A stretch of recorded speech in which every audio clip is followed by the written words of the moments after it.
అందరికీ నమస్కారం. అందరికీ ముందుగా భగవద్గీత జయంతి శుభాకాంక్షలు. భగవద్గీత అనేది హిందువులకు అత్యంత పవిత్రమైన గ్రంథం. ప్రతి సంవత్సరం మార్గశిర మాసం శుద్ధ ఏకాదశి రోజున ఈ గీతా జయంతిని జరుపుకుంటాము.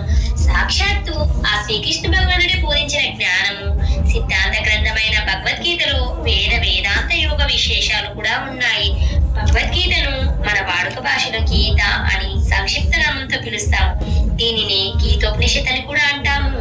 ఈ భగవద్గీతలో మొత్తం 18 అధ్యాయాలు, 700 శ్లోకాలు ఉన్నాయి. ఈ గీతా జయంతి యొక్క విశిష్టత ఏంటంటే, ఈ రోజున శ్రీకృష్ణ పరమాత్మను పూజించడం వల్ల సకల శుభాలు కలుగుతాయి. అలాగే భగవద్గీతను పారాయణం చేయడం వల్ల జ్ఞానము, ఓర్పు మరియు సమస్యల పరిష్కారాలు కూడా